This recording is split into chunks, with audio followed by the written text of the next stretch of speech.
Hello, my friend. Today I will tell you another long-forgotten legend. Close your eyes and let the magic transport you to Middle-earth. Our journey begins. The lonely mountain stood proud beneath the pale northern stars, its crown of snow glimmering faintly in the chill light. The halls of Erebor rang once more with hammers and song, for peace had returned after years of ruin. Under King Dane Ironfoot, the dwarves had rebuilt their forges, restored their treasures, and rekindled the great furnaces that had long lain cold.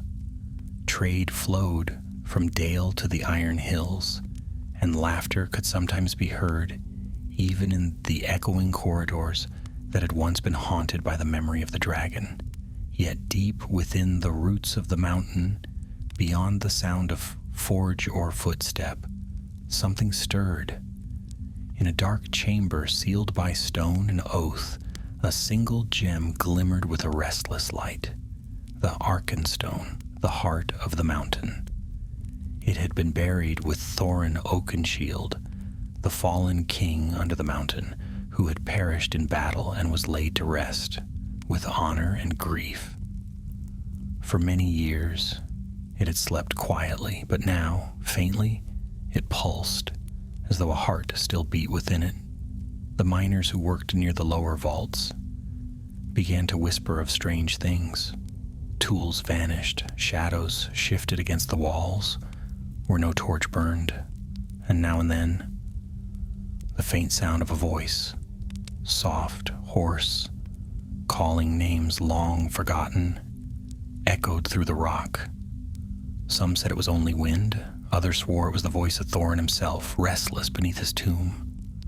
Frar, son of Frerin, did not believe in such tales. A young dwarf of sturdy frame and a stubborn will, he was a smith of the lower forges, proud of his craft and loyal to his kin. He'd been born after the Battle of 5 Armies, and though he had heard the stories of Thorin and the dragon Smaug 100 times, he thought of them as distant legends, bright tales from a darker age. But on a winter's eve, as he worked late shaping silver into a goblet for the king's table, a miner burst into the forge, pale as frost and trembling. "They've gone," he gasped, clutching the door frame. "Nori and the others, they've vanished. The tunnel to the tomb, it's collapsed." Frar frowned and set aside his hammer. "Collapsed? How?" "Stone gave way where stone never should," the miner stammered. "We were shoring up the old passage near the resting halls when the lamps went out all at once. Then we heard singing, low and sorrowful, like voices from the deep." Before Frar could answer, an elder dwarf entered. Balin the Elder, white-bearded and wise, one of the last still living who had fought beside Thorin himself. His eyes were grave as he listened to the miner's tale. "This is no mere cave-in," Balin murmured when the story was done. "I warned Dain that the deep places should be sealed. There are old powers in this mountain, and not all gold glitters kindly. That night the council of Erebor gathered. The king was troubled, for the miners' families demanded answers, and fear began to stir among the workers. Some whispered that Thorin's spirit was angry, that the Arkenstone buried with him called out to reclaim what was once his. Balin stood before them all and spoke softly. "If the Arkenstone shines again, it is not by dwarven craft. It was a gem unlike any other, beautiful but perilous. Thorin himself fell to its shadow before he found peace. If it wakes, we must know why." And so it was decided that a small party should descend into the deep tunnels to find the truth. Balin would lead them, though his years were many. Frar volunteered without hesitation, proud to serve, and from Dale came one unexpected companion, Tilda, the daughter of a merchant who had come to Erebor seeking her missing brother, one of the traders who had vanished near the mountain halls. She was young and fearless, with keen eyes and a quick tongue, and she would not be turned away. At dawn they gathered by torchlight, their gear packed and their hearts steady. Balin bore a lantern of white crystal, a relic from the old days, said to hold the light of the first forges. Frar carried his hammer and a short sword, its edge newly honed. Tilda wore a fur-lined cloak and carried a small bow, a gift from the guards of Dale. They passed through the lower gates and into the tunnels, leaving behind the noise of the forges and the warmth of the fires. As they went deeper, the air grew still and cold, and the sound of their boots echoed strangely. The tunnels were lined with carvings, scenes of Thorin's reign, the slaying of Smaug, the battle of 5 armies. But as the torchlight flickered over the stone, the faces seemed almost to move, watching them as they passed. After many hours, they reached the place where the miners had vanished. The stone was broken and blackened, as if scorched by some inner fire.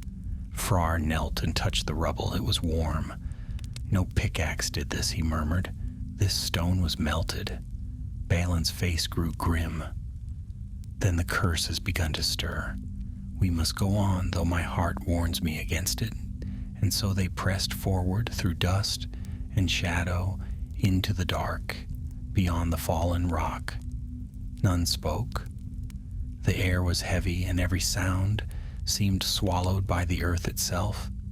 Then faintly there came a light, cold and flickering, far down the passage. Tilda gripped her bow. "Do you see that?" "I see it," Frar whispered, "but it is no lamp." The light wavered and grew brighter, like the glow of moonlight on water. Then a voice drifted through the dark, soft, sorrowful, and filled with pride. "Who dares disturb the king beneath the mountain?" The torches guttered. The mountain seemed to hold its breath, and before them the passage filled with a ghostly shimmer, the outline of a figure in royal mail crowned with shadow, and in its breast the Arkenstone burned like a living star. The dead had awakened. The glow of the Arkenstone burned like moon fire, pale and terrible. Its light filled the narrow tunnel, casting long shadows that trembled on the walls. The 3 companions stood frozen, Balin with his lantern raised, Frar gripping his hammer tight, and Tilda holding her breath, her bow half drawn but useless against what stood before them. The figure that loomed out of the dark was not flesh and bone. It was like smoke shaped into memory, yet clearer than mist. The outline of a dwarven king gleamed faintly beneath the ghostly light, clad in a mail of silver shadows, a crown of dim fire resting upon his brow. His eyes, where eyes should have been, were empty hollows of blue-white flame. "Thorin," Balin whispered, his voice breaking on the name. "It cannot be." The spirit's gaze turned upon him. When it spoke, the sound was like wind rushing through empty halls. "Balin, my friend," it said, "why do you come here when the mountain sleeps? Did I not earn my rest?" Frar felt a chill crawl down his spine. He looked at Balin, but the old dwarf's face was stricken with both wonder and sorrow. "My king," Balin said softly, "if you are Thorin, tell us, why have the stones cracked? Why do our miners vanish? What curse lies upon this hall?" At that, the phantom's expression darkened. The light of the Arkenstone flared brighter in its breast, and the voice that answered was no longer calm, but filled with anguish. "They come for my treasure," it cried. "Always they come, my gold, my gem, my birthright. None may take it from me." The walls trembled, dust fell from the ceiling, and the air grew hot and heavy. The companions stumbled back as cracks ran through the stone floor, glowing faintly like veins of molten metal. Tilda grasped Frar's arm. "That is no king," she whispered. "That is a spirit bound in torment." Balin raised his staff. "Peace, Thorin. The gold is yours and your tomb undisturbed. Rest now and trouble us no more." But the spirit's laughter was hollow, echoing deep into the heart of the mountain. Rest? The mountain does not rest, old friend. It remembers. The fire that took Smaug was not quenched. It burns beneath the stone still, and it burns in me. Then with a cry, the light of the Arkenstone surged. A shock wave of force rippled outward, snuffing their torches and shattering Balin's lantern. The three were thrown back, swallowed by darkness. When Frar opened his eyes, the tunnel was silent once more. The ghost was gone, though the echo of its voice still rang faintly in his ears. The air smelled of ash. Balin groaned softly and sat up, rubbing his shoulder. Tilda was already on her feet, checking her bow and arrows, her face pale but steady. "Was it truly him?" she asked quietly. Balin shook his head. "No, that was not Thorin as I knew him. The shadow of his pride has taken shape, fed by the power of the Arkenstone, twisted by the dragon's curse." Frar frowned. "A curse? You mean the dragon's horde?" "Aye," said Balin. "You've heard the tales of dragon sickness, the greed that grows in a heart that gazes too long upon gold. It poisoned Thorin in life, and though he found peace before the end, the Arkenstone held the memory of that darkness. It was forged by light and fire. Now it burns with both." They made their way back toward the upper tunnels, but every path seemed changed. Some passages that had been open were now choked with rubble. Others led into strange, unfamiliar chambers, carved with runes none of them remembered. The mountain itself seemed alive, shifting and breathing like a great slumbering beast. After many weary hours, they found a small cavern with a trickling stream and made camp. Balin sat apart from the others, staring into the dim glow of his rekindled lantern. Tilda approached him. "If the Arkenstone is cursed, can it be cleansed?" she asked. "Perhaps," Balin murmured, "but only by fire. The Heart Forge lies at the very bottom of the mountain, an ancient place older than Thorin's line, where the dwarves once shaped their mightiest works. If the gem were cast into its flames, the curse might be broken." Frar, overhearing, frowned. "You would destroy the Arkenstone? That is madness. It was the pride of our people, the symbol of the kingdom under the mountain." "It is also our undoing," Balin said gravely. "Already it calls to the weak-hearted. Soon it may call to all." As if to answer his words, the mountain groaned again. The water at their feet rippled. From the far passage came a faint sound, like a hammer striking stone in a slow, steady rhythm. Frar's hand went to his weapon. "Someone's there." "Not someone," Tilda murmured. "Something." They followed the sound, moving carefully through the narrow way, until the passage opened into a vast chamber. One Frar had never seen before, though he knew every forge and tunnel of the lower halls. The ceiling was high, lost in shadow, and the walls were covered in carvings that seemed older than Erebor itself. Strange, angular runes, glowing faintly with inner light, At the center of the chamber stood an anvil of black stone, cracked but unbroken, and upon it lay the shattered remains of a golden crown. Above it hung a figure, no ghost, but a dwarf in mail, motionless yet upright, eyes closed as if trapped between life and death. Around his neck hung a chain of silver, and on it a shard of the Arkenstone, glowing with the same cold fire they had seen before. Frar's voice was little more than a whisper. "By Durin's beard, who is he?" Balin's face went pale. "That is Thrain," he said, "Thorin's father, but he was lost long ago, taken by the enemy, and never returned." Tilda stepped closer, awe in her eyes. "Then how is he here?" Before anyone could answer, the figure's eyes opened. They glowed white as moonlight. His lips moved, and a rasping breath escaped them. "The king beneath the gold," he murmured. Then his voice rose into a cry that shook the stones. "Beware the fire that sleeps. The curse is awake."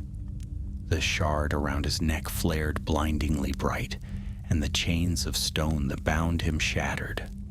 Frar shouted, dragging Tilda back as the anvil split in two. A torrent of light burst from beneath it, rushing up like molten flame. The ground buckled. The entire chamber shook as if the mountain itself roared in fury. Through the blinding radiance, Frar thought he saw shapes. Dwarves of old, pale and sorrowful, their faces twisted by greed and longing. They reached out to him, their voices a chorus of lament. Then all went black. When he woke, the world was still trembling. Balin knelt beside him, his face ashen. "The curse has taken root," the old dwarf said. "Thrain's spirit is bound to the gem's splinters. If we do not act soon, all Erebor will fall into shadow again." Frar rose unsteadily, gripping his hammer. "Then we go to the Heart Forge," he said, "and we end it one way or another." Balin's eyes shone faintly in the lantern light. "Aye. May Mahal guide our hands." Behind them, Tilda looked back toward the ruined chamber. The broken anvil still glowed faintly, and in its light a single line of rune appeared upon the floor, ancient Khuzdul written in fire. It read, "The mountain remembers." The path to the Heart Forge wound downward in endless spirals, carved through stone blacker than night.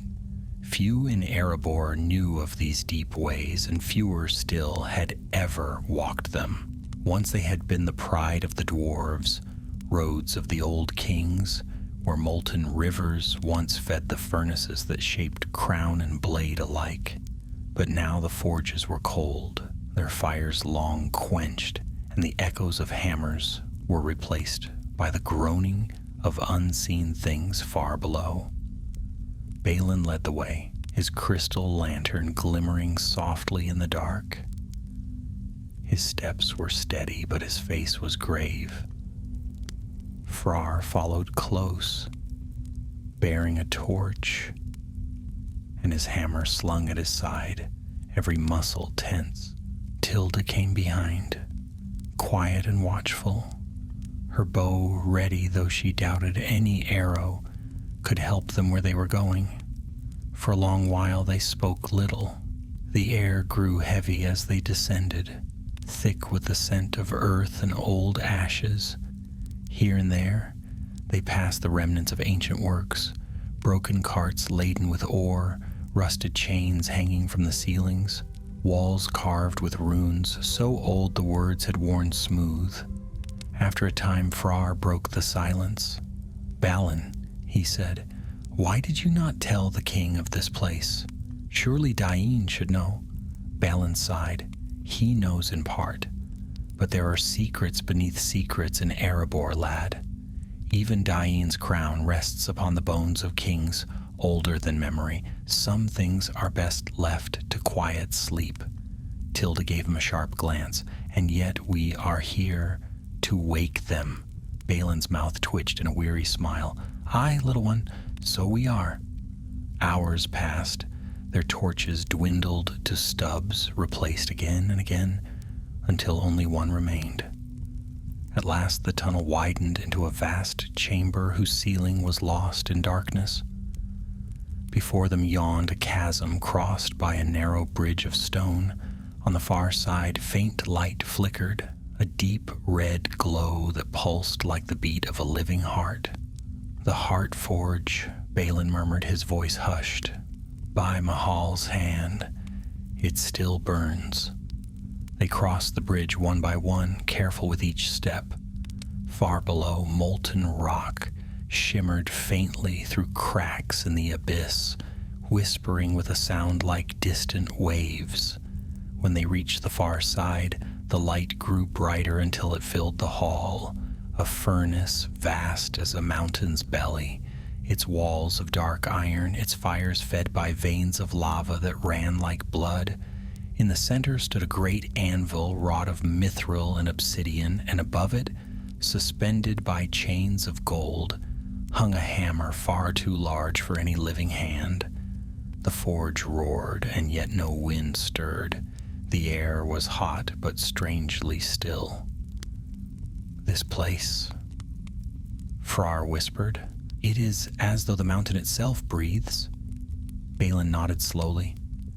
"Here, the first kings of Durin's line shaped their crowns. Here, the Arkenstone was first set into the royal helm. It was said to draw light from the very heart of the earth." Tilda stepped closer to the edge of the forge, her eyes fixed on the flames. "And now it draws darkness." Before Balin could answer, a tremor ran through the ground. The fire leapt higher, flaring gold and crimson, and from the shadows at the far wall came a deep, rasping breath. Then a voice, harsh, echoing, ancient. "You come to steal the fire of the kings." The three froze. From the gloom emerged a shape of stone and flame, a figure tall as two dwarves, with eyes like burning coals and skin that glimmered like molten rock. It wore armor fused to its body, and in its hand was a hammer of black iron. The runes upon the forge answered its presence, blazing white. "Who are you?" Frar demanded, his voice echoing in the chamber. "I am what remains of the first smith," the being rumbled. "I forged the heart of the mountain at Durin's command. My flesh burned, and my soul was bound to the fire that it might never die. Long have I slept, until the stone's cry woke me once more." Tilda's eyes widened. "You mean the Arkenstone?" The creature's head tilted slightly like a memory stirring. "The Arkenstone," it repeated almost softly, "a jewel born of my fire. Its light was pure once, a reflection of the Maker's forge, but when greed touched it, when pride claimed it, it turned from flame to shadow. Now it seeks to return." "Return?" Balin said. "To what?" "To the fire," came the reply. "To me." The smith's gaze fixed upon Frar, and for a moment the young dwarf felt as though the creature saw straight through him. "You carry his blood," it said, "the son of Frerin, brother of Thorin. You are marked." Frar stepped back in disbelief. "I am no heir to kings." "Yet their gold runs in your veins," the creature murmured. "And through you, the mountain remembers." Before Frar could speak again, a faint cry echoed down the passage they had come. It was distant but unmistakable, the sound of dwarven voices shouting in fear. Then a roar answered, deep and furious, shaking the hall. "The king beneath the gold," Tilda whispered. Balin turned sharply. "He follows us." The smith's eyes flared brighter. "The shadow seeks its heart. If it reaches the forge, the fire will consume all. You must act." "How?" Freyr demanded. "Tell us what to do." "Take the shard," the smith said. "Cast it into the flame. Only then will the curse be unmade." "But the Arkenstone's pieces are scattered," Balin protested. "We found but one." The rest of his words were lost in the roar that filled the chamber. From the passage burst a wave of blue-white fire, and through it strode the Wraith King, the twisted spirit, wearing Thorin's shape. The remnants of his mail gleamed like shards of frost, and in his chest the Arkenstone burned whole once more, brilliant and terrible. "Thieves!" it cried, its voice ringing like clashing swords. "Oath breakers, you come to take my heart again." The smith of fire turned toward the apparition, and the forge blazed with fury. "You are no king," it thundered. "You are but hunger given form." Light met shadow. Fire and frost collided with a sound like thunder. The ground cracked, flames surged, and the three companions were thrown to their knees. "Go," the smith roared. "While I hold him, cast the stone into the flame." Frar staggered up, gripping his hammer. "I'll not leave you." "You will." Balin seized his arm. "The mountain's fire is stronger than steel. Only it can end this." They ran toward the great anvil as the chamber quaked around them. Behind them, the two spirits battled, fire striking ice, shadow meeting flame. The sound was deafening. The Arkenstone's light pulsed wildly, casting wild beams that danced along the walls. Frar reached the edge of the forge. The molten core below churned and roared like a living beast. He hesitated only a heartbeat before leaping onto the anvil. "Frar!" Tilda cried. "Hold fast!" he shouted back, and swung his hammer down upon the glowing shard that hung from his belt. The blow shattered it, and a surge of light spilled forth, joining the fire below. The mountain screamed. The walls split, and rivers of molten stone poured down from above. The Wraith King howled, clutching at the fire that devoured him. "My heart, my gold!" Then with a flash brighter than daylight, both spirits were gone. The forge roared once, then fell silent. For a moment there was only stillness. Then Balin's voice came softly through the smoke. "It is done." Frar stood trembling upon the cracked anvil, his hammer glowing red. The heat faded slowly, and the darkness returned, but it was no longer heavy with malice. Only the soft glow of embers remained, warm and clean. Tilda crossed the ruined floor to stand beside him. Her face was streaked with soot, but her eyes were bright. "You did it," she said. Frar looked down into the dying forge. "No," he murmured. "We did." Balin approached, limping slightly, and laid a hand upon his shoulder. "The Arkenstone is no more," he said, "and with it, the last shadow of dragon gold fades." For a long moment they stood in silence, listening to the low hum of the mountain's heart. Then faintly from far above came the sound of horns, clear and strong. The king's guard was searching for them. "Let us go home," Balin said at last. Together they turned and began the long climb upward, leaving behind the fires of the Heartforge. Quiet now, but glowing still, like the breath of something vast and ancient that had finally found peace. The journey back through the winding deeps was long and fraught with silence. The echoes of their struggle still clung to the stone like the memory of thunder after a storm. Frar, weary to his very bones, bore the marks of heat upon his skin where the forge's fire had touched him. Yet the mountain no longer groaned with unrest. The air had changed, lighter somehow, as though a great weight had been lifted from the roots of the earth. Still Balin walked with slow steps and eyes darkened by thought. The loss of the Arkenstone, though necessary, lay heavy on him. The dwarves were a people of craft and memory, and to see such a relic of their past destroyed was to tear a page from their history. At last they reached a high hall where cool air drifted down from cracks above. There they rested beside a fallen pillar, for their strength was near spent. Tilda kindled a small flame, setting her cloak about her shoulders, though her hands trembled with weariness. Frar sat apart for a while, staring into the firelight. He said nothing, but his thoughts were restless.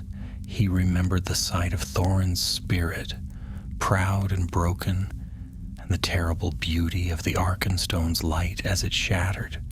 He remembered, too, the words of the fiery smith. The mountain remembers. It was Balin who broke the quiet at last. "We have done what few would have dared," he said.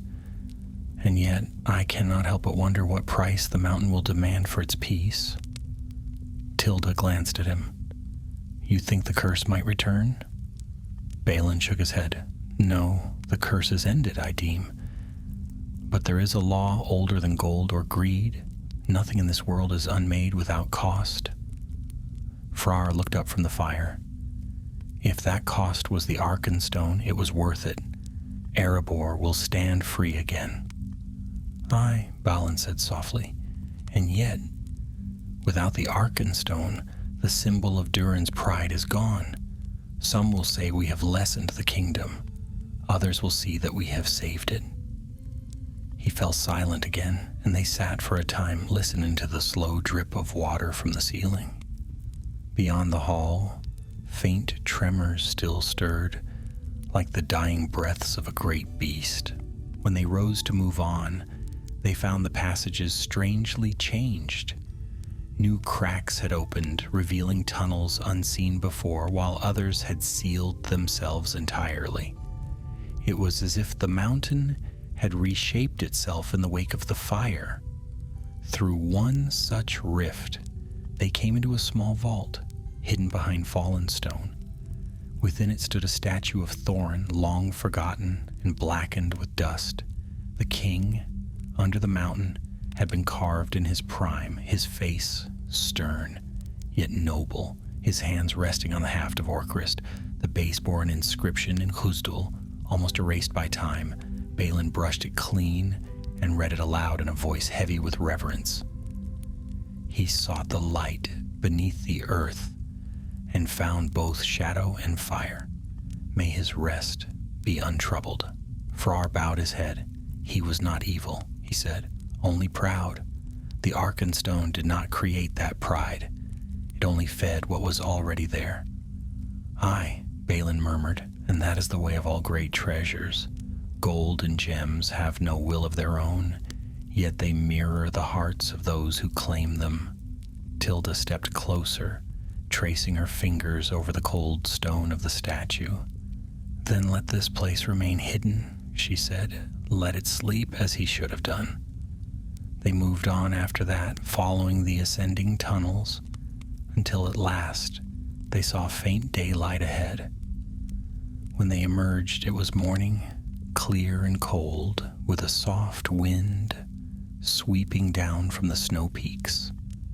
The sky over Erebor was bright and blue, and for the first time in many days the air was free of shadow.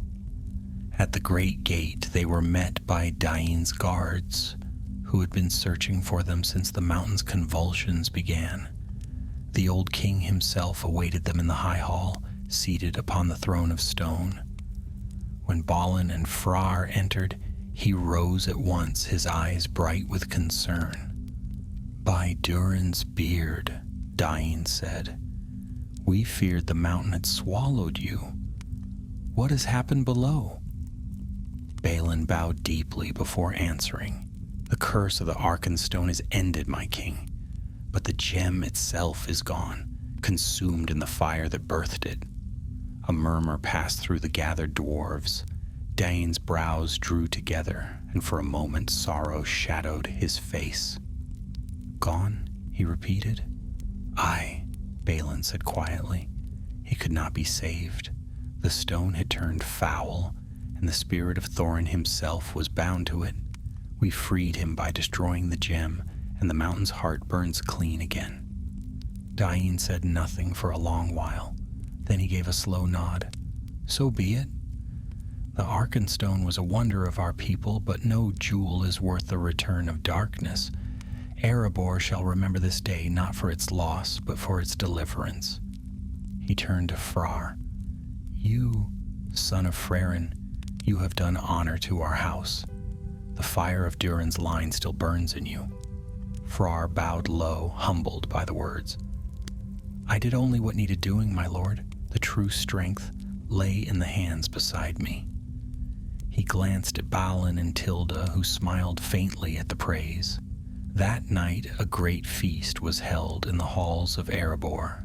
The dwarves sang songs of victory and remembrance, their voices echoing like the rolling of deep thunder through the stone.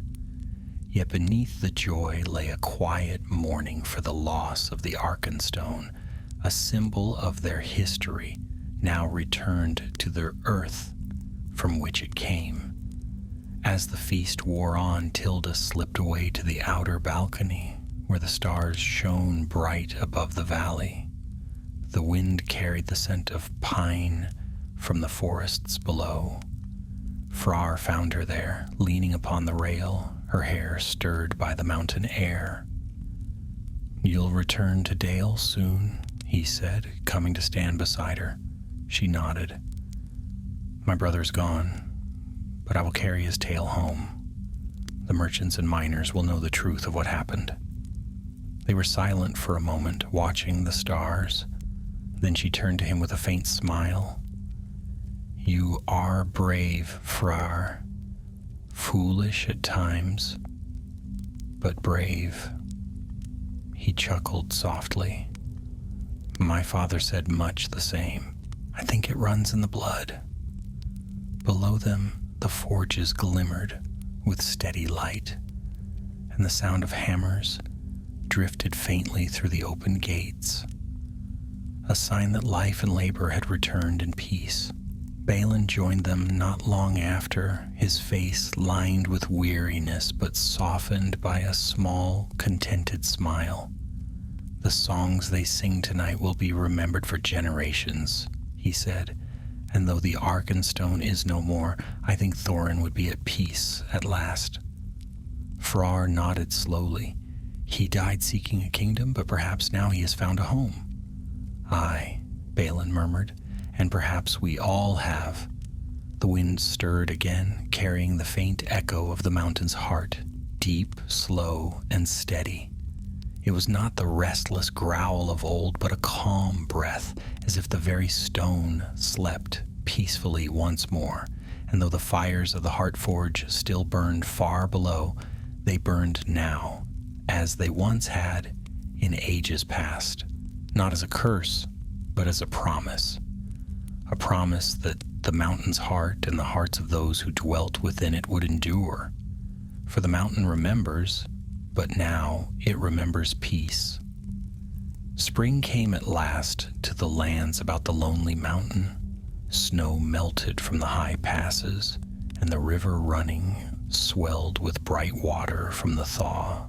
Dale was alive with color. Banners fluttered from every tower, and merchants crowded the square, their stalls bright with silks, gems, and fresh forged blades.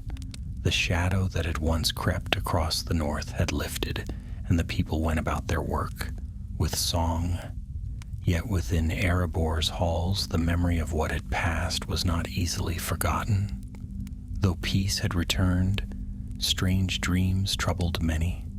The dwarves spoke in whispers of flickering lights glimpsed in the lower tunnels, or the sound of distant hammers echoing where no forge stood.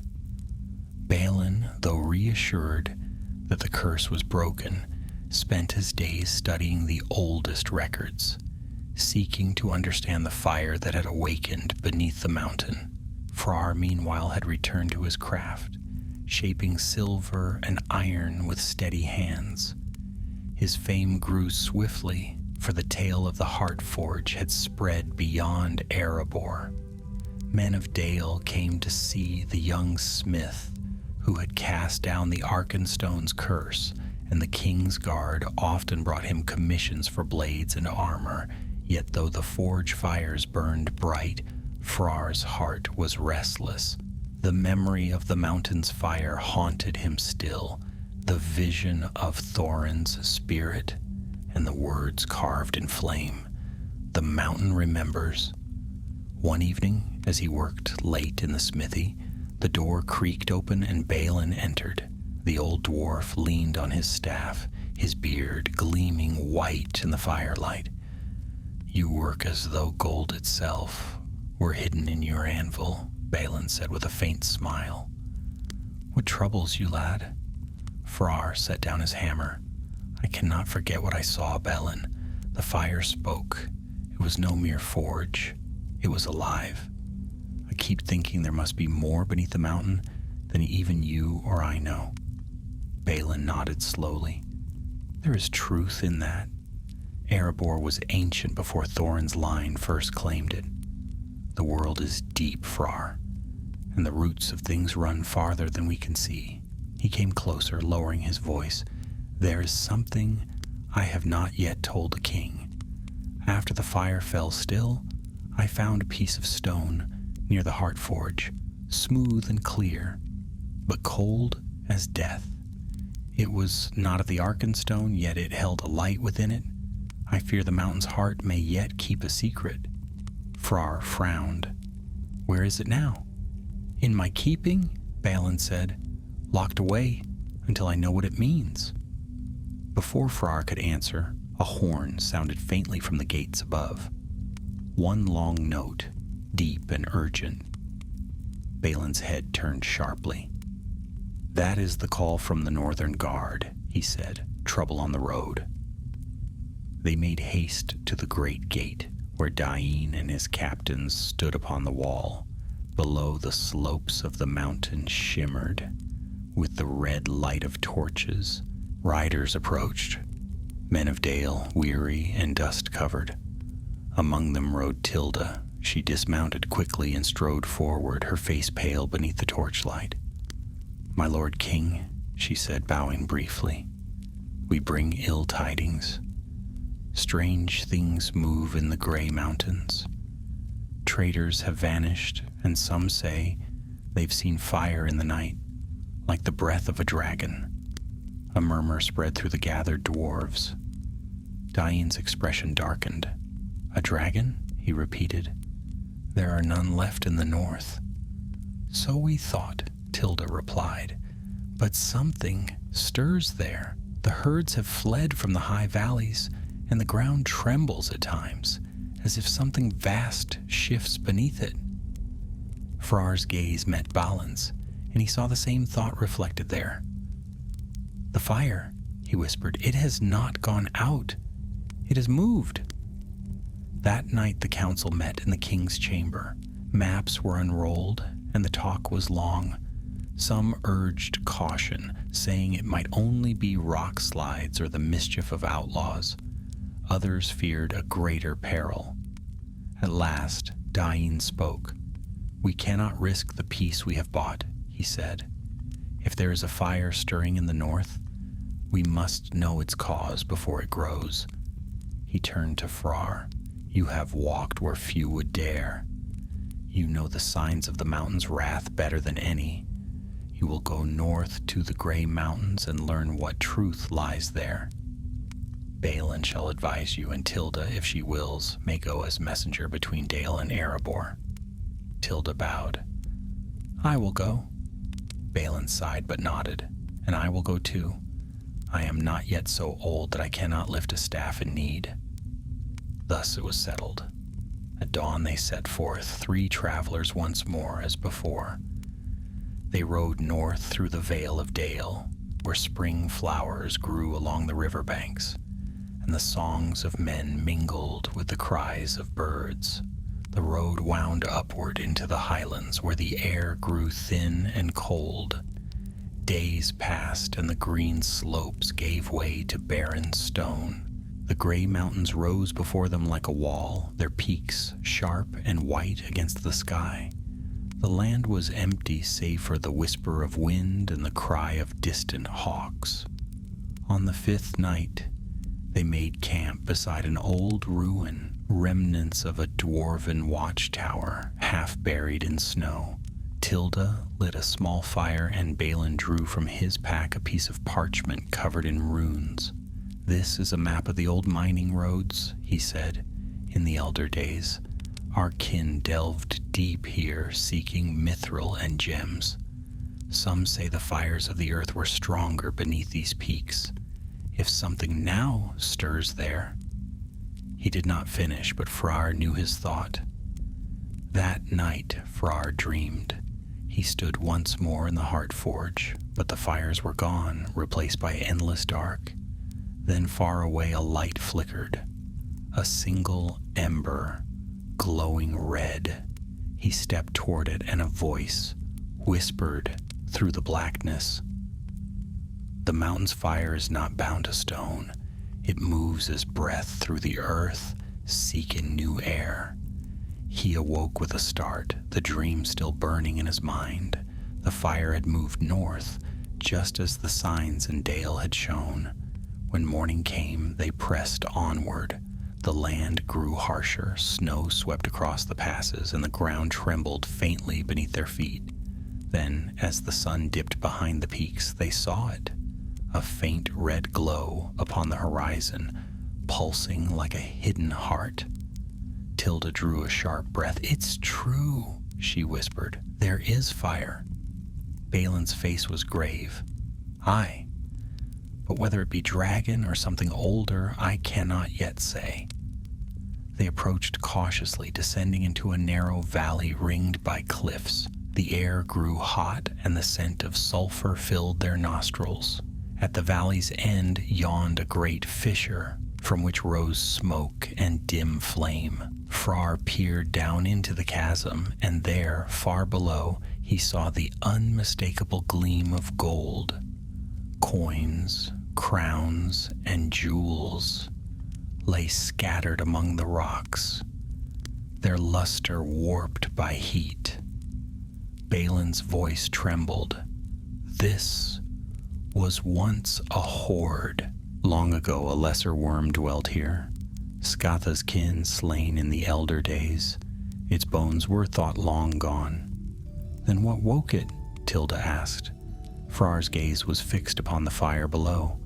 "Not what," he said quietly, "but who?" For as he watched, the flames twisted, and from their heart rose a shape, vast and coiling, its eyes burning like molten gems. The ground shuddered beneath its breath, and the smoke carried the echo of a voice, ancient and cruel. "Who dares trespass upon the fire's rebirth?" The mountain had awakened again. The voice rolled through the valley like thunder from the deeps, shaking the very stones beneath their feet. Frar's heart pounded as the air grew thick with smoke and the stench of sulfur. The fire below blazed higher, revealing the monstrous shape that stirred within it. Coils of shadow and flame twisted together, rising from the chasm until the head of a dragon emerged. Vast, crowned with horns like black iron, eyes molten gold and filled with ancient fury. The beast was smaller than Smaug had been, yet terrible in its own right, a younger spawn of that ancient brood, wakened by the restless fire that had fled from Erebor's heart. It unfurled its wings with a sound like the cracking of mountains, scattering cinders into the sky. "By Mahal," Balin breathed, his voice a whisper of awe and dread. "Another of the fire drakes. I had thought none remained." Tilda took a step back, her bow trembling in her hands. If Smaug's kin have returned, then no city in the north is safe. The dragon's head turned, and its gaze fixed upon them. Smoke poured from its nostrils. "Mortals," it hissed, "dwarves and men once more crawling from the dust. Have you come to steal the fire, as your forefathers did?"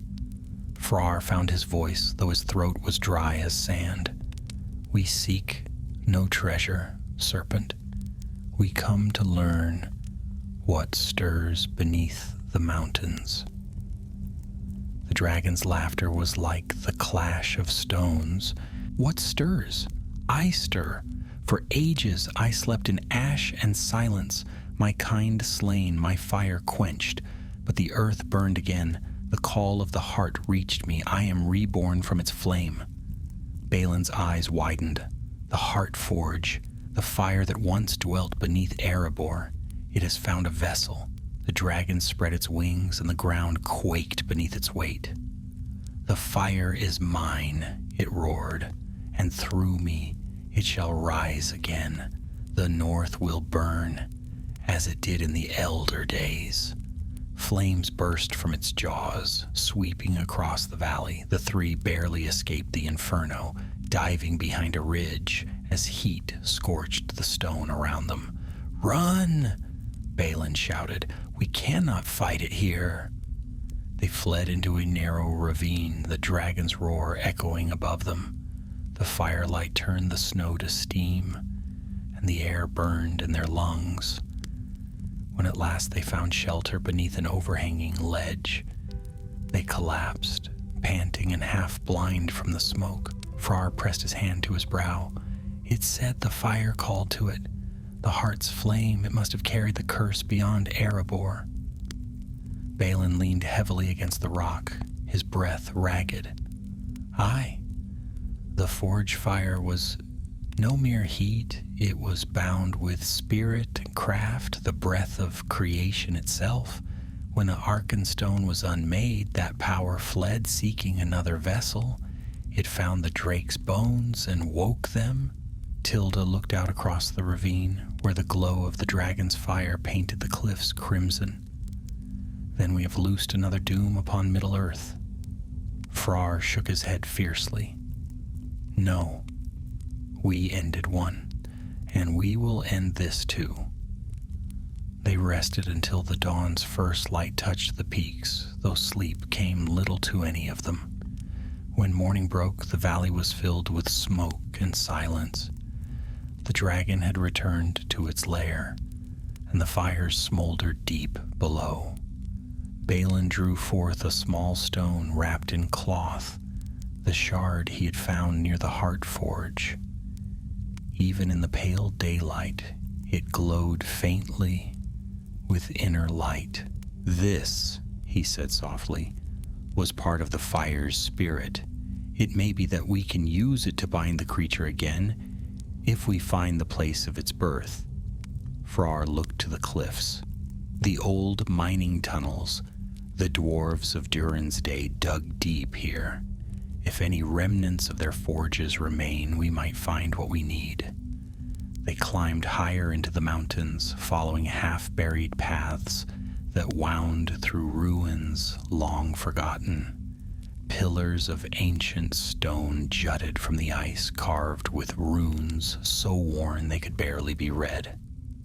Here and there they found signs of old craft, broken anvils, smelted ore, the bones of furnaces gone cold for centuries. By dusk, they reached a cavern mouth hidden behind a fall of snow. The air that breathed from it was warm and faintly metallic. They entered cautiously, their torches flickering against the walls. Inside, the tunnel sloped downward into a vast chamber, and there, half buried in rock, they found it, a great forge, blackened but intact, its runes faintly glowing in answer to the shard Balin held. The ceiling above was carved with the emblem of Durin's crown. "This must be it," Balin said in wonder. "The northern forge, a twin to the one beneath Erebor." Frar placed his hand upon the anvil. The metal was cold, yet deep within it pulsed a heartbeat faint and slow. "It still lives," he murmured. Tilda looked around the vast hall, her eyes full of unease. "If we can wake it, could it draw the fire from the dragon?" Balin nodded grimly. "Perhaps. But to wake a forge of the ancients requires a spark of equal power. The shard alone may not be enough. We would need a living flame of the mountain's heart itself." Frar's eyes hardened. Then we will take it from the beast. They had no rest that night. Balin etched runes of binding upon the anvil's rim, while Frar and Tilda prepared their weapons. The plan was perilous: to lure the dragon into the cavern, to strike it at its core, and to cast the shard into the forge at the moment of its breath, binding its fire anew. At dawn they set the trap. The three took their places within the forge hall, torches dimmed, waiting in the cold shadows.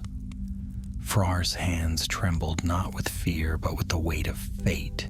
He could feel the mountain's pulse around him, the same living strength that had stirred beneath Erebor.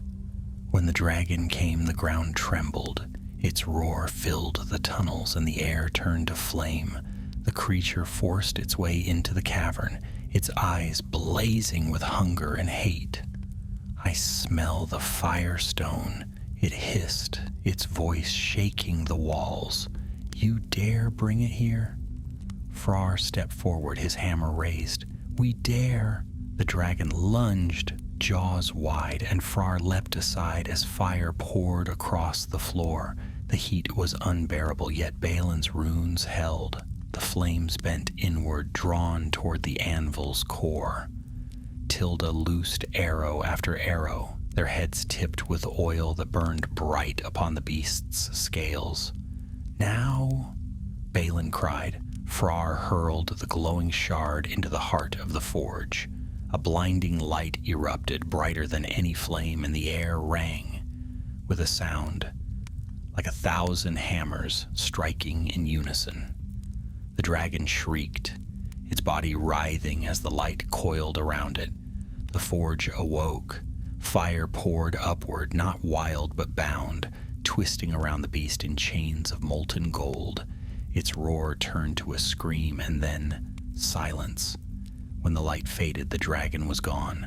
Only ash remained, and within the forge burned a single flame, steady, pure, and golden. Balin sank to his knees, tears glistening in his eyes. "It is done," he whispered. "The fire is bound again." Frar looked into the forge's glow. "Then the mountain's heart lives once more.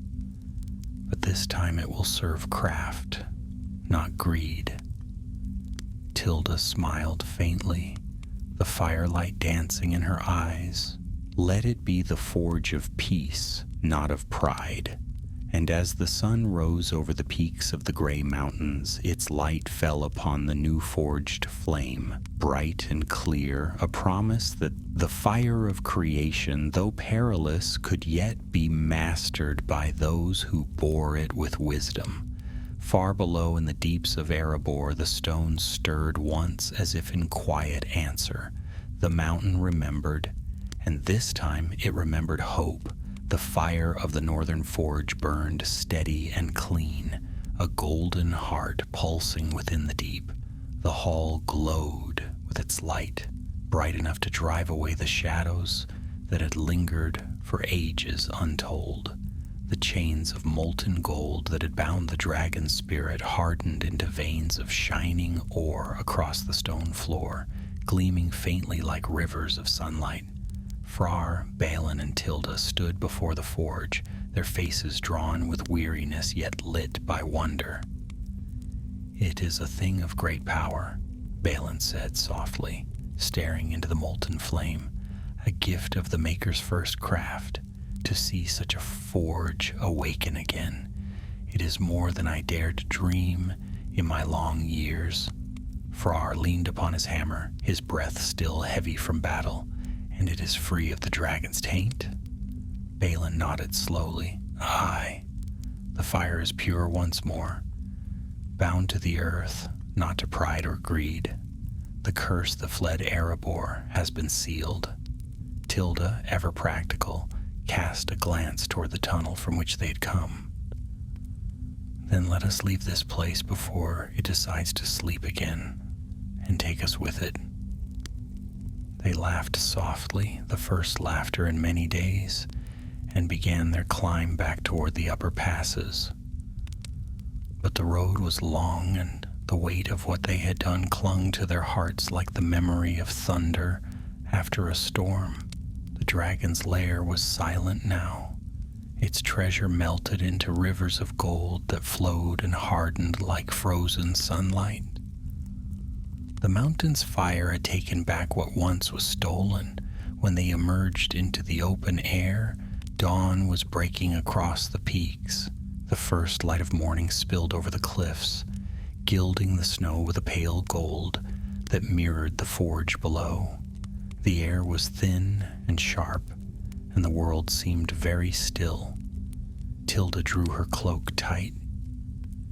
"It feels different," she said quietly, as though the mountain itself were breathing again. Balin turned his face toward the wind. "Aye, the fire beneath the world is old as Arda itself. When it moves, all things feel it, even those who dwell far from stone." They made their descent with care, though the path was treacherous and steep. Twice they were nearly swept by falling rock, and once they heard a distant rumble from deep within the mountain, like a sigh from something vast and ancient returning to slumber. For 3 days they journeyed through the high valleys before they came again to green land.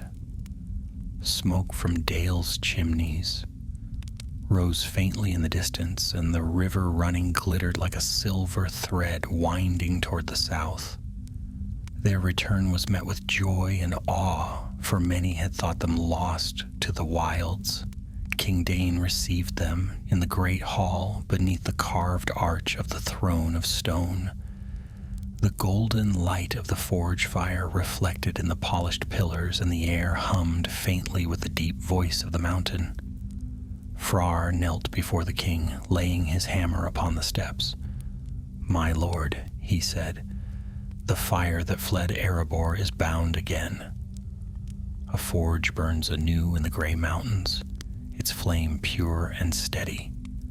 The dragon is gone, and the curse sleeps no more." Dain regarded him for a long moment, then rose and placed his hands upon the young dwarf's shoulders. "You have done what even the songs of old could not tell," he said. "Twice now have you faced the mountain's fire and lived. The blood of Durin runs true in you, Frar, son of Frerin." Balin bowed deeply. "He has the heart of a smith and the courage of a king." The king smiled, though there was sorrow in his eyes. Would that Thorin could see what his kin have wrought. Humility and honor joined in one heart. "Perhaps the mountain at last has found peace through you." Tilda stepped forward then, bowing slightly. "And what of Dale, my lord? Its borders lie close to the gray mountains. The fire may sleep, but will it stay so forever?" Dane's gaze softened. "Then let it not sleep unguarded. Erebor will send watchmen to the north. The dwarves shall keep the forges, and men shall guard the valleys. Between us peace will hold." So it was agreed. Messengers rode between the two realms, and within a fortnight, word of the dragon's fall spread throughout Wilderland. Songs were sung in the streets of Dale and in the taverns of Laketown rebuilt. Minstrels told of Frar the Fireborn, who tamed the flame of the mountains. But fame sat uneasily upon him. When the feasting was done and the songs had faded, Frar withdrew again to his forge. There he worked alone, shaping not gold or jewels, but iron and steel. Things of use, not pride.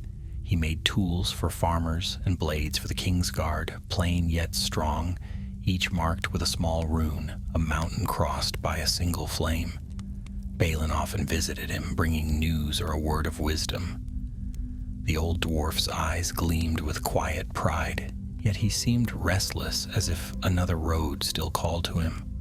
One evening, as the fires dimmed and the halls grew quiet, Balin said, "I think my time in Erebor nears its end, lad. My heart yearns for the road again, for Khazad-dûm, the halls of our fathers. I would see them once more before my beard grows white as snow. Farrar looked up from his work, troubled. The world beyond grows dark again, Balin.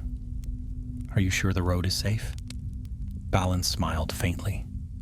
No road worth walking ever is, but the fire of the dwarves does not die in stone.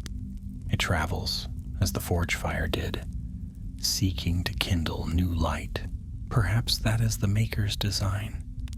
They clasped hands, and Farrar knew then that he might never see his old friend again. Yet he said no word to stop him. The heart of a dwarf was his own to follow, as steadfast as the mountain, yet as restless as the fire beneath it. When Balin departed, Tilda rode with the caravan as far as Dale, bearing gifts from the king and farewell from Farrar. She lingered a while in her city by the river, but her eyes often strayed northward to the peaks that gleamed faintly in the distance. And in the deep of night, when all the valley slept, a faint light could sometimes be seen upon the highest ridge of the gray mountains, a single spark that flared and faded, as if the forge fire breathed still, keeping watch over all the lands it had touched. Years passed, and peace held. Erebor flourished anew, its forges singing, its halls filled with laughter. Farrar grew in skill and wisdom, and though he never sought glory, songs of him spread far beyond the mountain. Yet when he stood alone in the glow of his forge, he would sometimes pause and listen, for faintly beneath the ring of hammer and anvil, he could still hear the deep pulse of the world, the heartbeat of stone, the breath of hidden fire. It spoke not of greed or shadow, but of endurance, of craft, of the long memory of the earth. And when he worked, he whispered a blessing, one spoken by Balin in the depths of the mountain. May the fire serve the Maker and never master him. Thus ended the tale of the Arkenstone's curse and the fire that followed it, and ages turning from pride to peace, from shadow to light. Yet even now in the deep places of the world, the mountains remember, and sometimes when the wind blows from the north, men say they can hear the echo of a forge far away, steady as a heartbeat, singing of the days when the fire was tamed by courage and love. Seasons turned as quietly as the deep flow of rivers beneath stone. Erebor prospered in the peace that Farrar and his companions had bought at so dear a cost. The clang of hammers rang again through the forges, the laughter of dwarves filled the banquet halls, and songs of the mountain were carried by traders far into the east. Yet not all hearts were easy, for the north never slept entirely, and the mountains kept their secrets, even in silence. Farrar had taken up a small hall near the lower forges, where he worked apart from the bustle of the royal workshops. His forge was humble, its walls lined not with gold or jewels, but with tools of craft, simple and well used. There he labored each day, shaping blades, hinges, and ornaments, his hands steady and his heart watchful. To the younger smiths he became a quiet legend, the dwarf who had faced dragon fire and lived, who had touched the mountain's heart and returned unchanged. But Farrar knew better than to think himself untouched. Sometimes in the quiet hours, when the forge fires burned low, a faint glow would flicker across the stone floor like the reflection of a hidden flame. He would pause, hammer raised, listening to the hum of the earth beneath his feet. It was not a threatening sound, but it was alive. The mountain still breathed, and he could feel its slow pulse as surely as his own heartbeat. One night, as snow fell outside the mountain gates, a messenger came from Dale. It was Tilda. Years had passed since their last meeting, yet she looked much as he remembered, sharp-eyed, warm-voiced, though touched by the weariness of one who had seen much. She bore with her a sealed letter, bound in wax and the emblem of King Bard's son, Bane, who now ruled Dale in his father's stead. She greeted Frar with a smile. "I had hoped to find you still here," she said. "Dale stands strong, but rumors trouble our borders again. The north stirs once more." Frar set aside his work and broke the seal. The letter spoke of strange lights over the gray mountains, of tremors felt even in the valleys near the river running. Shepherds whispered that shapes moved across the peaks by moonlight, too large for men or beasts. Frar frowned deeply. "It cannot be dragons," he said. "The fire was bound. Balin's runes sealed it in the forge." Tilda hesitated. "Then what wakes now? The king fears it may be something older than dragons. The wise among the elves of Mirkwood speak of the ashen flame, a fire not of flesh or stone, but of spirit, wandering from mountain to mountain, seeking a home." At that, a chill ran through him. The ashen flame, he'd read of it once in Balin's books, in a passage half faded by age, a remnant of the world's first fire, said to have been scattered when the Valar shaped Arda. Some claimed it brought life, others ruin. "If the flame has moved again," Frar said slowly, "then the forges we bound it to may weaken. The fire cannot die. It must dwell somewhere." Tilda met his eyes. "Bane asks for counsel. The dwarves' wisdom runs deeper than ours in such things. Will you come to Dale and see for yourself?" He did not answer at once. His thoughts went to the golden forge in the gray mountains, to the dragon's ashes buried beneath its light. He had thought that place at peace, but perhaps no fire, no spirit, could rest forever. "I will go," he said at last, "but not alone. Erebor's king must know of this." Within the day, he stood before King Dain in the great hall, Tilda beside him. The old dwarf listened with grave attention as Frar spoke of the ashen flame and the tremors in the north. When he had finished, Dain rose slowly from his seat. His beard was silver now, his eyes dimmed with age, but his voice still carried the strength of stone. "You have my leave," the king said. "Take what company you will, though few among us still have the courage for the high mountains. But mark this, if the fire rises again, do not let it fall into the hands of greed or shadow.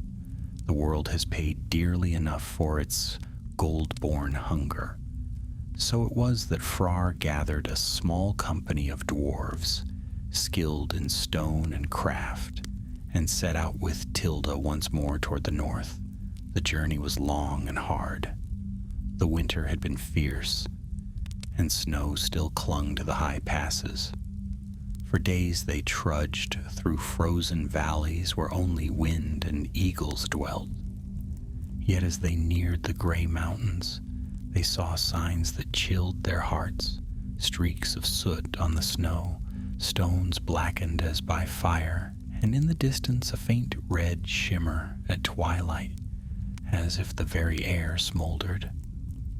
At last they came to the valley where the northern forge lay. Frar expected to see the golden light he remembered, warm and steady. But what met their eyes froze them where they stood. The forge was dark. The hall that had once glowed like dawn itself lay in ruin, its walls cracked and blackened.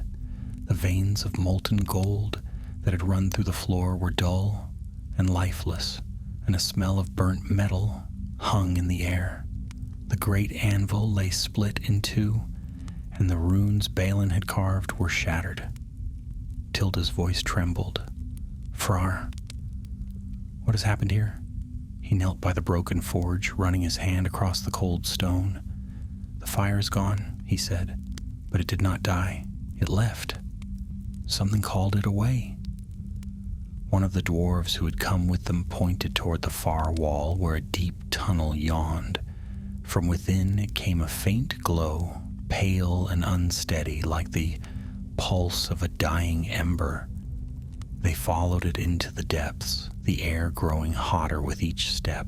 The tunnel sloped downward, twisting through layers of rock until it opened into a great hollow chamber. There, in the center, stood a stone pillar, split wide as though struck by lightning, and within the crack burned a flame, small, flickering but alive. Its light was strange, neither red nor gold, but white shot with shadow. Farrar approached slowly. "The ashen flame," he whispered. "It seeks a vessel still." As he reached out a hand toward it, the flame flared, and a voice filled the chamber, a whisper, soft, yet echoing from every stone. "Son of Frerin, why do you bind what was made to wander?" The dwarves fell back in fear, but Farrar stood his ground. "Because your wandering brings ruin," he said. "You burn what you touch. The mountains are not your enemies, yet you devour them." The flame pulsed, as if in sorrow. "I am life and death, fire and forge. The world was born of my breath.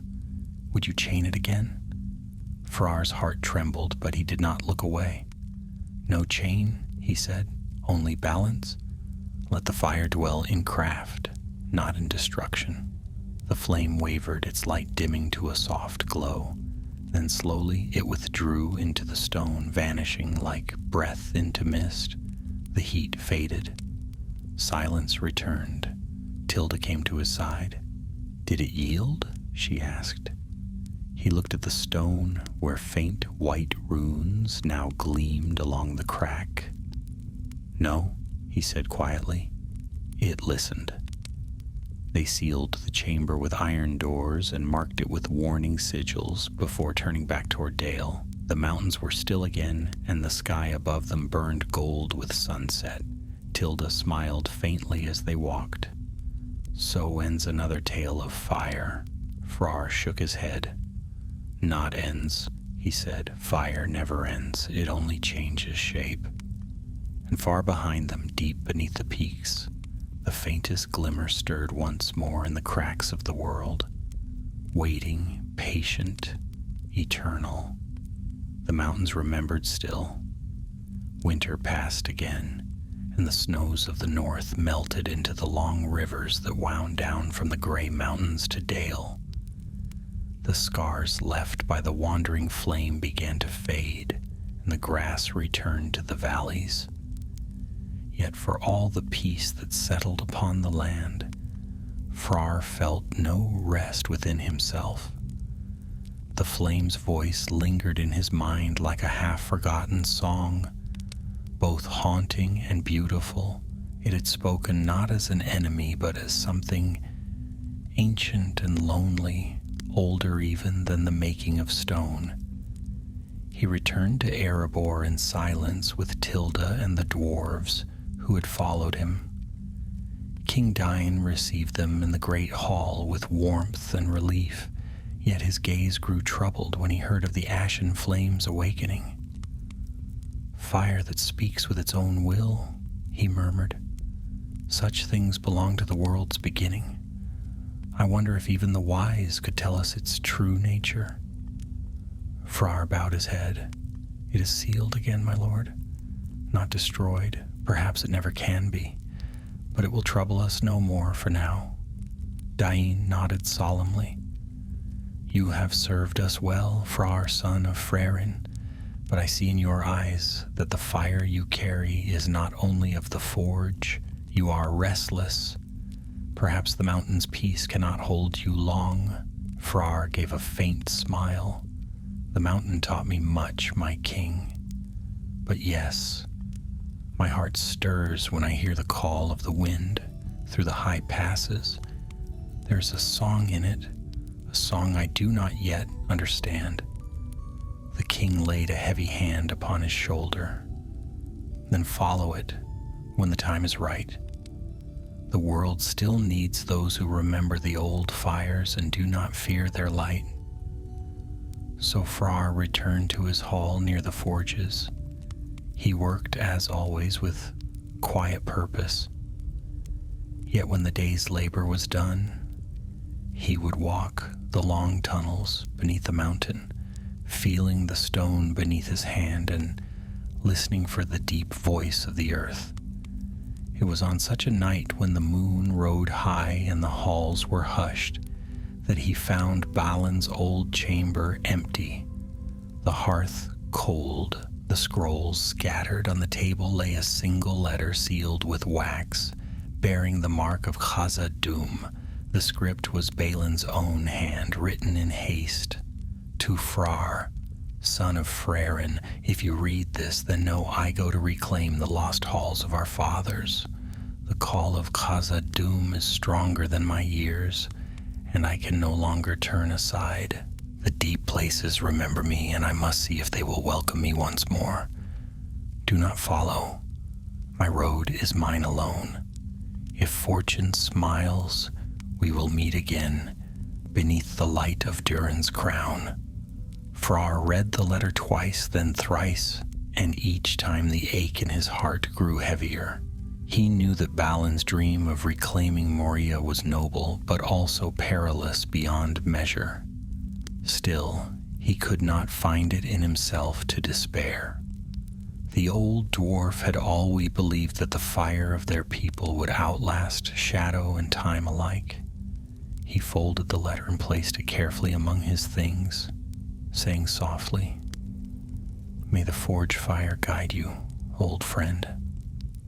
In the weeks that followed, Tilda remained in Erebor as the king's messenger, for trade between Dale and the mountain had grown rich once more. She and Frar often shared their evening meal, speaking of simple things, the harvest, the markets, the new smiths in training. Yet always their talk returned to the mountains and to the mysteries they had glimpsed together. One night, as the forges dimmed and the hall was lit only by the faint glow of embers, she said, "I have been thinking of the flame we saw in the deeps. You said it listened to you, that it knew your name. What if it was not only a force, but a memory? The memory of creation itself, perhaps?" Frar looked into the fire. A memory? Or a spirit? I do not know, but it felt sorrowful, as though it longed to create but had forgotten how. "Then perhaps that is why it sought you," Tilda said softly. "You who forge not for glory but for the making itself, you carry what it has lost." He did not answer. The thought troubled and humbled him both. As the months turned, news came from far-off lands. Caravans from the east brought whispers of strange fires burning beneath the red mountains, and travelers from the west spoke of tremors shaking the misty mountains near Moria. Some said that the deep fires of the world were stirring once again, that the ashen flame had not gone to sleep but wandered under the earth, lighting other forges, waking other things. Frar could not rest. The call of the deep grew stronger, like a hammer striking within his chest. At last, one evening, he went to the king and spoke. "My lord," he said, "the fire moves still. If it passes beneath Moria, it may meet what lies there in darkness.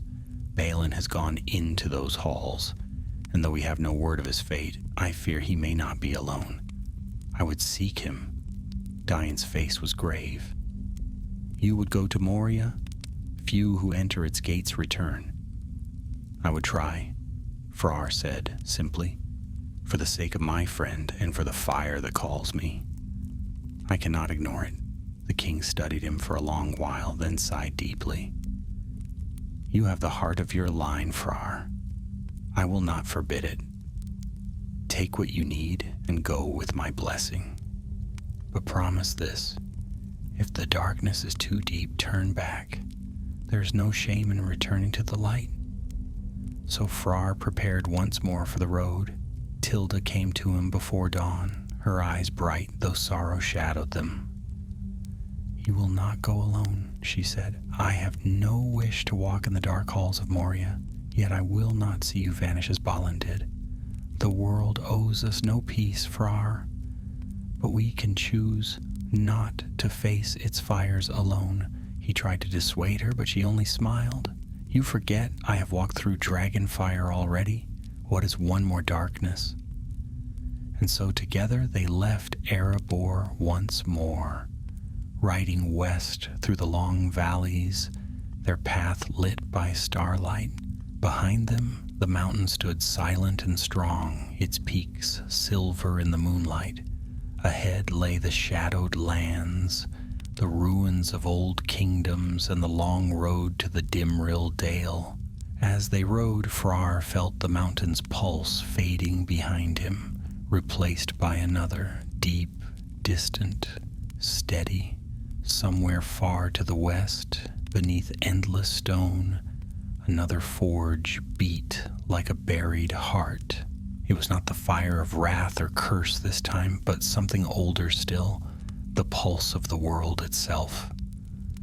The flame was moving again, calling him onward, and Frar, son of Frerin, answered. The wind carried their song through the passes, faint and strong like a hammer ringing far below the world. Fire remembers, stone endures, and the mountains hearing murmured in reply, soft, endless, and alive. The journey westward was long and silent. Spring faded behind them, and the lands grew wilder with every passing league. The road from dale to the Dimrill Dale wound through lonely hills, where ancient barrows stood like broken teeth against the sky. Clouds gathered over the mountains, heavy with unfallen rain, and the wind carried the scent of cold stone and old secrets. Frar rode at the head, his hood drawn, his hammer strapped across his back. Beside him rode Tilda, wrapped in a cloak of gray. She had grown sterner since their first quest together, the laughter of her youth tempered into quiet resolve.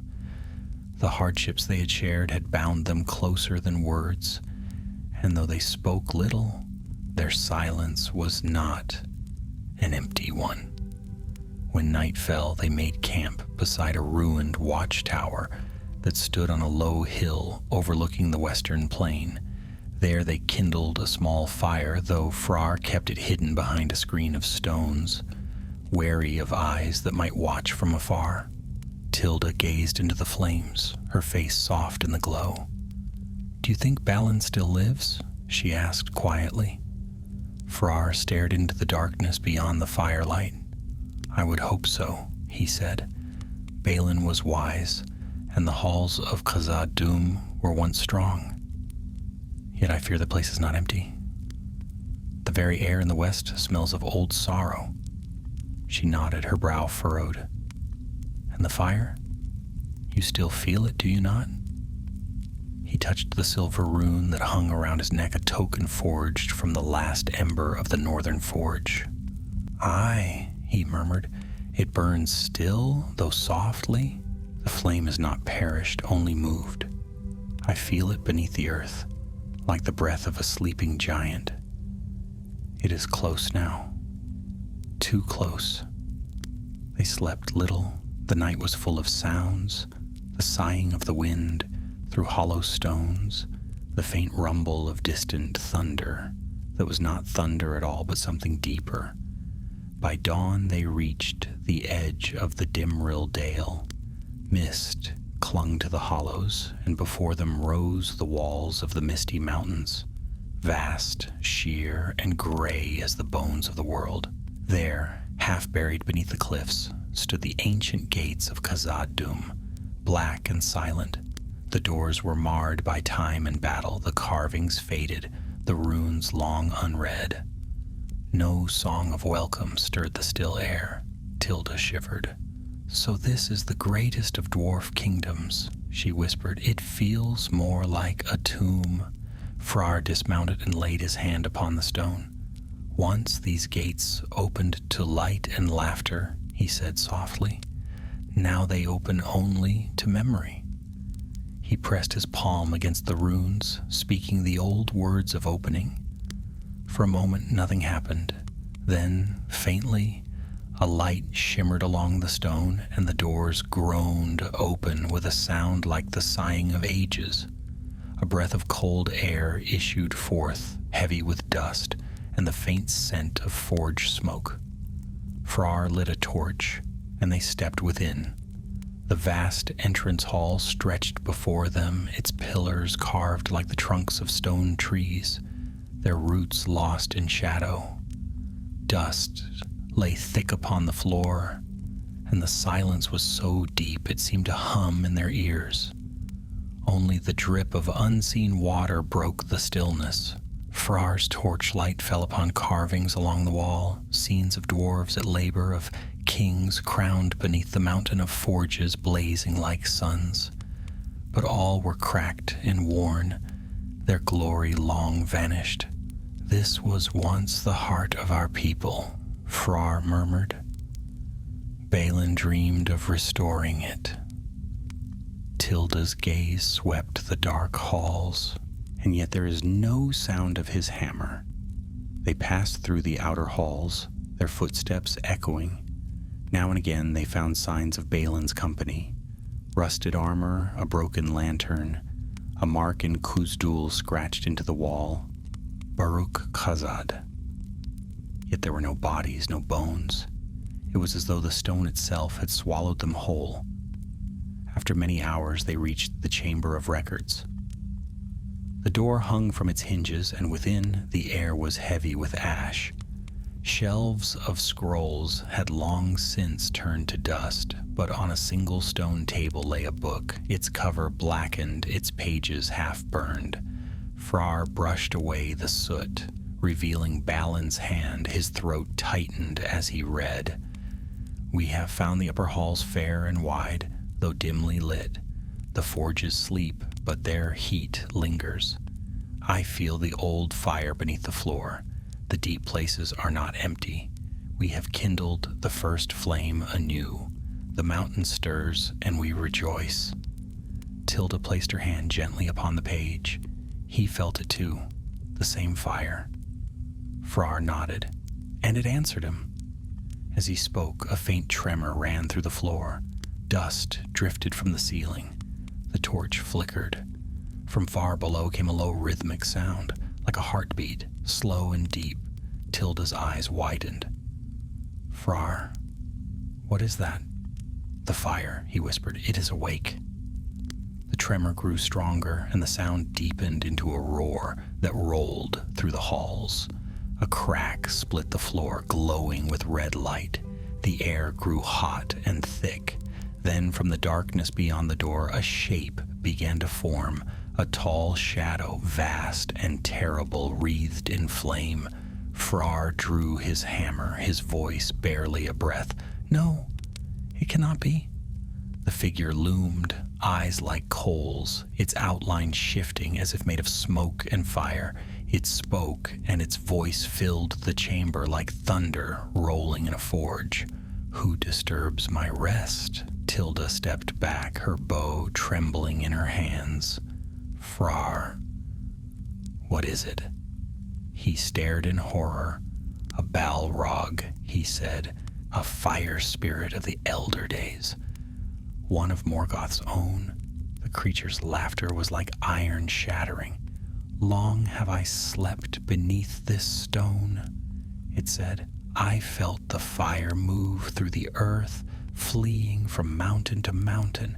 I fed upon it, and now it burns in me. The Arkenstone's curse, the dragon's breath, the ashen flame, all are mine. Flames leapt along its whip as it raised its arm. The chamber blazed with light. Frar seized Tilda's hand and pulled her behind a pillar as fire swept across the floor, melting stone like wax. We cannot fight it, she cried.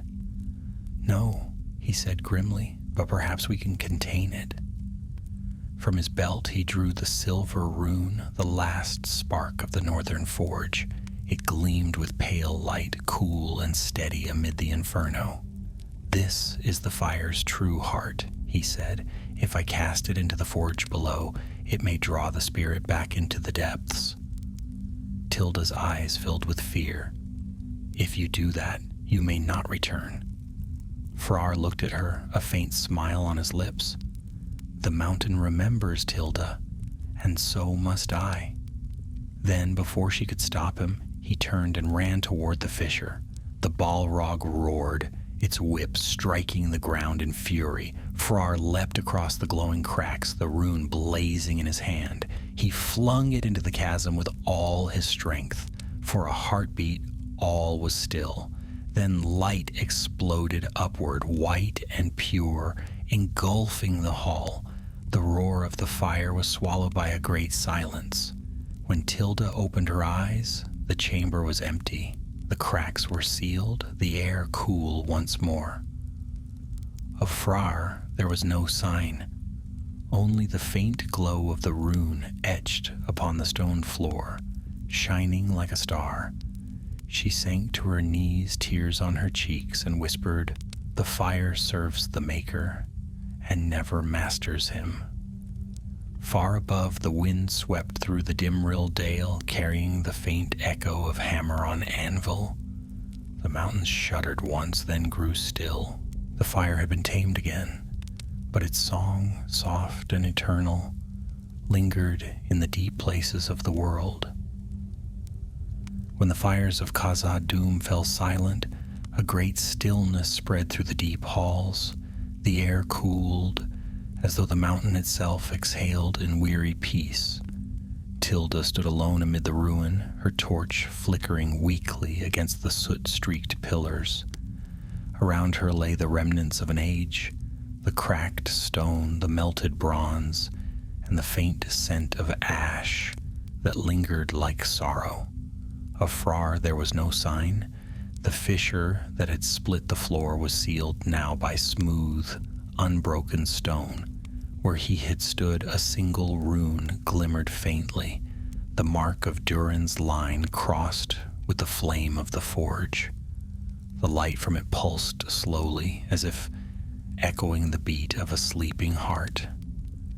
Tilda fell to her knees beside it, her breath catching in her throat. "You kept your word," she whispered. "You followed the fire to its end." For a long time she did not move. The silence pressed upon her like the weight of the mountain above, heavy and eternal. But after grief came resolve. Frar had not given his life to be mourned in darkness. He had given it to preserve the world from the fire's wrath, to bind chaos into peace once more. She rose and looked around the chamber. The air was still thick with the scent of burned stone, but no shadow stirred. The Balrog was gone, its spirit quenched or drawn back into the depths from which it had risen. The fire no longer roared, it hummed faintly beneath her feet, steady and calm, as though the very mountain whispered, "He is here, he endures." Gathering what strength she had left, Tilda began the long ascent. Her path wound through the sleeping halls, past ancient forges and empty dwellings. Now and again, she thought she heard faint echoes, the ring of hammers, the murmur of dwarven voices. But when she turned, there was only silence. The halls of Khazad-dûm had become a tomb again, yet not one of despair. The fire had been tamed, and peace, however fragile, had returned. At last, she emerged into the pale daylight of the Dimrill Dale. The morning sun hung low, veiled by mist that shimmered gold in its light. She stood upon the threshold of the west gate and looked back one final time. "Sleep well, Frar," she said softly. "May the Maker watch over your forge." Then she turned eastward, toward the long road home. The journey was slow, for she traveled alone. Days passed into weeks, As she crossed the plains and valleys, following the rivers that wound down from the mountains, birds returned to the skies, and the snow gave way to green once more. Yet though the land seemed bright and fair, a quiet ache remained in her heart. When at last the towers of Dale rose before her, she was met with both wonder and sorrow. The people gathered in the square to hear her tale, and she told it plain and true, how the fire had been bound, how Frar had given his life to save the world from ruin. There was silence when she finished, broken only by the sound of the river flowing through the city. King Bane himself came down from his hall to greet her. "You have walked with heroes," he said gravely, "and returned with the wisdom of their passing. Frar, son of Frerin, shall be named among the greatest of the dwarves of old." Messengers carried the tale north and south, east and west. To Erebor went word of Frar's final deed. When the tidings reached the lonely mountain, King Dane ordered the bells to toll for 3 days and 3 nights. The sound rolled through the halls like thunder, and every forge was dimmed in mourning. At the heart of the great hall, upon the throne of stone, Dain himself carved the words that would be sung for ages after. Here was Frar, son of Frerin, who faced the fire unflinching. He bound the flame of the world to peace. The mountain remembers his name. Beneath the mountain, the dwarves lit the forges again. Not in sorrow, but in honor. Every hammer struck in rhythm with the heartbeat of stone, and the glow of the flames seemed gentler, warmer, as if guided by unseen hands. Tilda remained for a season in Dale, though her heart often turned toward the mountains. In time she traveled to Erebor to stand before the king's hall. There she placed upon the throne step the small silver token that Frar had carried, the rune of the northern forge, its edges worn smooth. The king took it reverently and set it in a new crown of iron, saying, "Let the flame of Frar burn in every forge that follows." Years passed, the world changed, as it always must. Dane grew old, and new kings took his place. Yet still the story of the fire-born smith was told wherever dwarves gathered by the hearth. Minstrels sang of the curse of the Arkenstone and the redemption that followed.